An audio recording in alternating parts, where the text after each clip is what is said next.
সুষ্ঠু নির্বাচন আয়োজন করতে না পারলে সরকার ও নির্বাচন কমিশনকে দায়িত্ব ছেড়ে দেওয়ার আহ্বান জানিয়েছেন জামায়াত ইসলামীর আমির ডক্টর শফিকুর রহমান। দেশে আর কোনো বোঝাপড়া বা পাতানো নির্বাচন হতে দেয়া হবে না বলেও হুঁশিয়ারি দেন তিনি। সশস্ত্র বাহিনীর অবসরপ্রাপ্ত কর্মকর্তাদের সঙ্গে মত বিনিময়ে এসব কথা বলেন তিনি। নূর হোসেনের রিপোর্ট। সশস্ত্র বাহিনীর কয়েকশো অবসরপ্রাপ্ত কর্মকর্তা নিয়ে দ্বিতীয়বারের মতো মতবিনিময় সভা করল জামায়াতে ইসলামী। রাজধানীর চীনমৈত্রী সম্মেলন কেন্দ্রে অনুষ্ঠিত এই সভায় দলের আমির ডাক্তার শফিকুর রহমান বলেন, নির্বাচন নিয়ে জনগণের সন্দেহ দূর করতে হবে। জনগণ যাকে পছন্দ তাকে ভোট দেবে,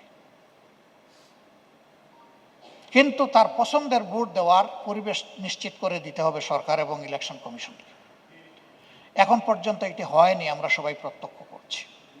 তবে আমরা আশাবাদী থাকতে চাই এটা হবে, এবং আমরা বলতে চাই এটা করতে হবে।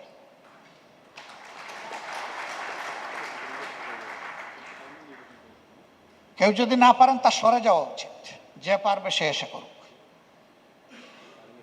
কিন্তু আপনি দায়িত্ব নেবেন এবং করবেন না, এটি দায়িত্বের অবহেলা নয়, এটা দায়িত্বের ভায়োলেশন। নির্বাচনে কেউ কোনো মেকানিজম করার চেষ্টা করলে দেশ থেকে তাদেরকে পালাতে হবে বলেও হুঁশিয়ারি দেন তিনি। আমরা বোঝাপড়ার কোনো নির্বাচন একেবারেই দেখতে চাই না। বোঝাপড়া কোনো অথরিটির সাথে হবে না, বোঝাপড়া হবে রাজনৈতিক দলগুলার ভোটারদের সাথে সরাসরি। যদি কেউ কোনো ধরনের মেকানিজম করার চিন্তা মাথায় এসেও থাকে, তারা পালাতে বাধ্য হবে ইনশাআল্লাহ। সুষ্ঠু নির্বাচন আয়োজনে সজাগ থাকার কথা জানান সশস্ত্র বাহিনীর অবসরপ্রাপ্ত সদস্যরা। নেক্সট প্রজন্মের জন্য আমরা এমন একটি দেশ রেখে যেতে পারি যেই দেশকে দেখে সবাই সম্মান করবে, যেই দেশের দিকে চোখ উঠিয়ে দেখবে না। সেই দেশ বানানোর জন্য কারিগর আমরা, আমাদেরকে দিয়ে এটা বানাতে হবে, আমাদেরকে এটার প্রতি লক্ষ্য রাখতে হবে, আমাদের এটার প্রতি সময় দিতে হবে, স্যাক্রিফাইস করতে হবে। Whatever that you can do, you have to do it. গত 4টা নির্বাচন আমরা কলঙ্কিত হয়েছি, আর আমরা কলঙ্কিত হতে চাই না।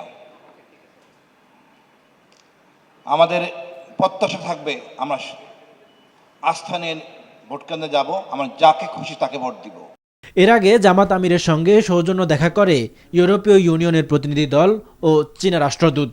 এ সময় তিনি বলেন, কোনো দেশের দিকে না ঝুঁকে সবার সঙ্গে ভালো সম্পর্ক করতে চায় জামায়াতে ইসলামী।